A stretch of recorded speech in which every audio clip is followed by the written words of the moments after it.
Expensive stuff comes in packaging that's too big. Hello, my baby. Hello, my honey. Hello, my ragtime gal. Sonny, you kissed my wife. Baby, my heart's on fire. Another Bumblebee figure. Somehow Bumblebee has become the character that Hasbro just won't stop retooling. Going way back to Generation 1, Bumblebee is the lovable, speedy scout who's all spark. Bumblebee shows up in nearly every Transformers line in one form or another.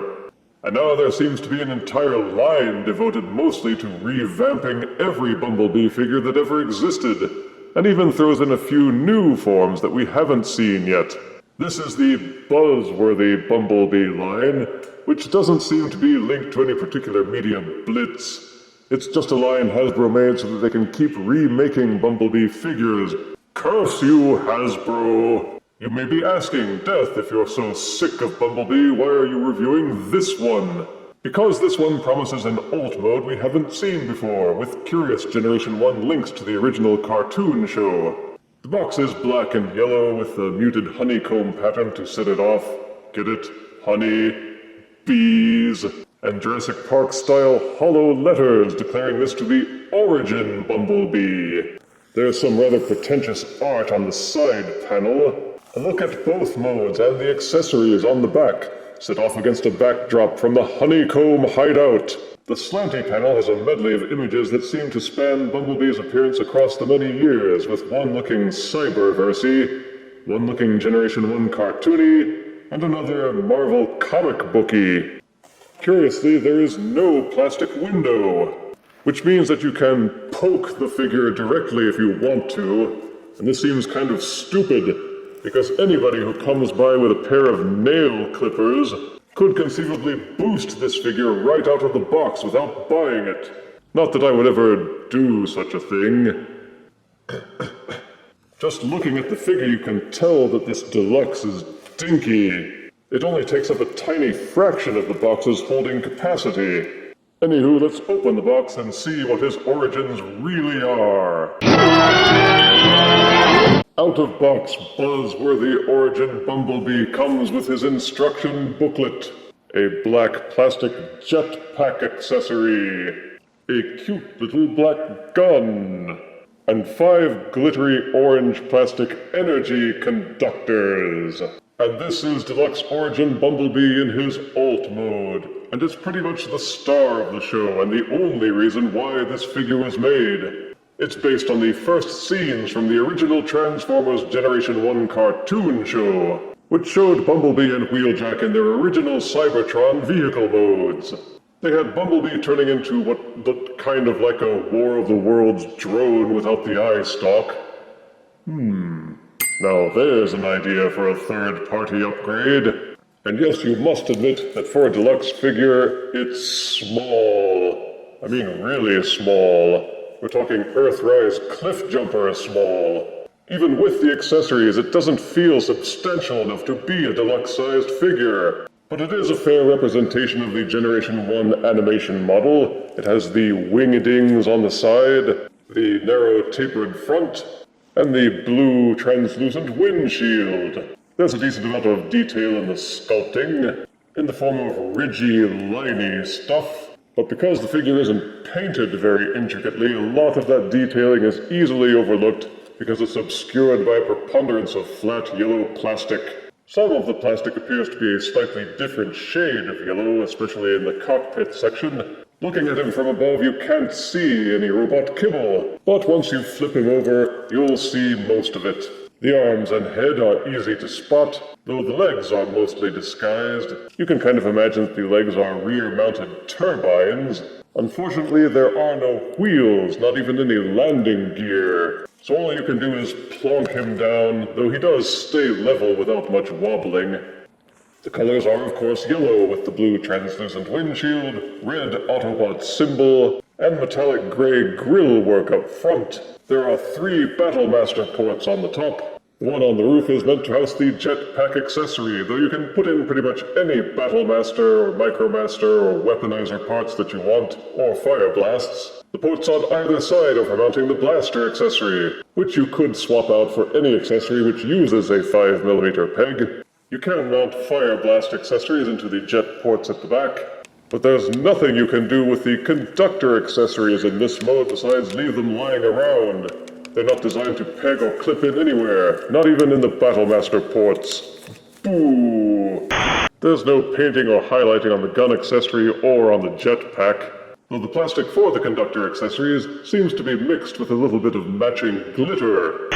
Small though this figure may be, there's actually a lot of transformation engineering packed into it. Start by nudging the hood of the car out from between these prongs at the front.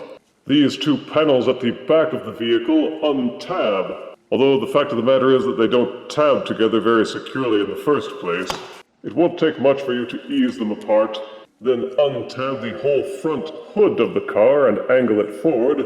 There is an internal accordion hinge which will allow it. Then one of the counterintuitive steps is to untab the entire leg section from the back and use these hinges to unfold them and turn them inside out. Angle them out a little bit so that they won't bump into each other. Flip him upside down, rotate the legs. You can see the ends of the robot feet exposed now. They tab into the arc sections right here. Just pull the tab up and out, and then you will note that they tab into this section here. Ease them out of their tabs, don't be too rough with them. This will allow you to use this internal accordion hinge to angle the foot outwards onto its ankle joint. Flip up these panels to angle them closed. Then these double internal hinges are used to flatten them against the shins. These panels at the back of the thighs now fold inwards on a ball socket. When folding those panels in, you will see a small tab on the back of the shin and a corresponding groove at the back of the panel. Angle the ball socket so that the tab and the groove go together and hold in place. Then you push and fold these collapsing ankle joints until they are hidden inside the foot. The forearm sections tab together inside the body. Pull the tab apart. Then using these internal hinges at the side of the body, angle the arms outward until they are inverted. Give the waist a 180-degree twist. Flip out the robot hands from inside the forearms. Then it's fairly intuitive that you angle the chest downwards and use these internal hinges to fold it first down and then angle the chest section back up until it pins against the robot neck. The car hood section folds backwards. These plastic sections feel pretty thin, so be careful with them. Untab the prongs from the front, fold them down so that they bracket the hinge, then use the hinges to angle everything back down and flush against Bumblebee's back. And this is Origins Bumblebee in robot mode. It's to the credit of whichever team worked on him that they took a Cybertronian space shuttle and turned it into a fairly accurate representation of the Generation 1 Bumblebee animation model. These alt mode sections, which were his wings, had to be folded up and hidden on the sides of his legs. And of course there's the Kibbles and Bits backpack. He does have a lot of that cartoon detailing from Generation 1. He's got the head with the silver face and the devil horns, the car-topped chest, even fake car hood parts which turn into his feet, complete with bumpers, and the squared arms. There are some hollow parts, especially the forearms and on the insides of the shins, but the joints feel nice and tight, and he holds his poses well, though he's so light that there isn't much weight bearing down on any of the limbs which would cause folding. A few more 5mm accessory ports have opened up for the robot mode. 2 on the sides of the shoulders, the ports in his robot hands, 1 on his back for the backpack, 1 on the side of each shin, and 1 at the bottom of each foot. There are even a couple of mini fire blast ports on his legs and arms, but you can use the ports to accessorize with any loose weapons, Battlemasters, Micromasters, or fire blasts if you wish. Though again, none of them are made to accommodate the energy conductors. The instructions show you just wedging them into his arms to hold them, and even that doesn't work because the plastic has no friction to give them any kind of grippage. You'll be lucky if you can get it into the pose that they have in the instruction booklet because these are just so slippery, they won't hold. If you use these sections at the base of the shins to brace them and hold them in place, you can have him hold 2 of them maybe, but none of the rest will hold. Bah! There's not enough energy in these conductors to last a Quartex. Well, at least we found these, Wheeljack. For the size, Buzzworthy Origins Bumblebee boasts superior articulation. The head will rotate a full 360 degrees on its ball socket. The head will also waggle back and forth a little. There is a hinged shoulder which allows full rotation, and also allows each shoulder to angle upwards. There's a swivel joint at the upper arm, and a hinged elbow which will rotate a little over 90 degrees. The hands will fold in and out on a hinge, and if you angle the backpack a little bit out of the way, you can get a full 360-degree waist rotation. Each leg will kick forward about this far, and kick backwards until the leg bangs into the car hood. The hinge at the hip will allow the legs to extend outwards, though it will only go up about this far before the exterior thigh parts bump into the pelvis. A mushroom peg allows full rotation for the thigh. Each knee will angle backwards 90 degrees. It's actually double jointed, so it could go further, but these panels which are tabbed into the back will block him. The feet will tilt in and outwards for wide ankle stances, and if you just pull these hinges up out of their transformation joints a little, you can get the feet to tilt forwards and backwards.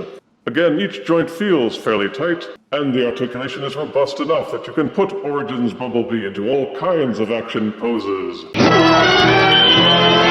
For size comparison, here is Deluxe Origin Buzzworthy Bumblebee next to Deluxe Netflix Bumblebee.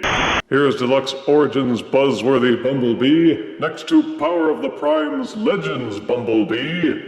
Here is Buzzworthy Origins Bumblebee next to Generation 1 Bumblebee. And here is Deluxe Origins Bumblebee next to Transformers Animated Deluxe Waspinator.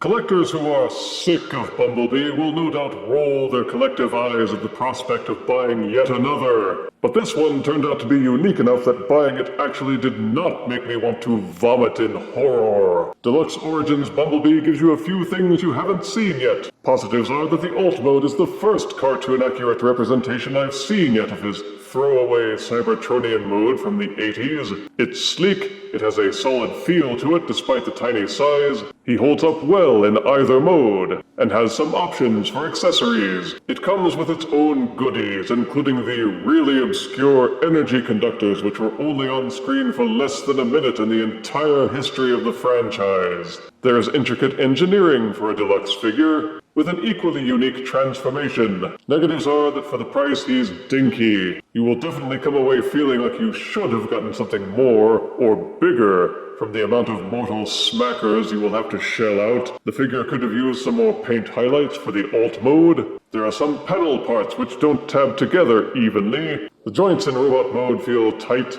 The transformation may be a little too fiddly for some people. The conductor accessories are neat, but it's a shame they didn't do anything in the form of weapon storage for these. As such, they become little more than plastic toothpicks that you'll have to leave lying around most of the time. In the end, you'll have to decide if you are willing to pay the price for this figure, both in terms of monetary cost and in the time and trouble you will have to take in tracking one down. Because like many Transformers figures, finding one in stores can be a challenge, especially in the midst of this shipping and cargo crisis, which your mortal government also says is not really happening. But as an homage to the very opening scenes of the original classic Transformers series, Buzzworthy Deluxe Origins Bumblebee is likely a figure that fans of the character will want just for the sake of novelty. And I give this figure 7 out of 10 deaths. You could say as an exclusive that he is on target. If you refuse me, honey, you lose me, then you'll be left alone, oh baby, tell them all, and tell me I'm your own.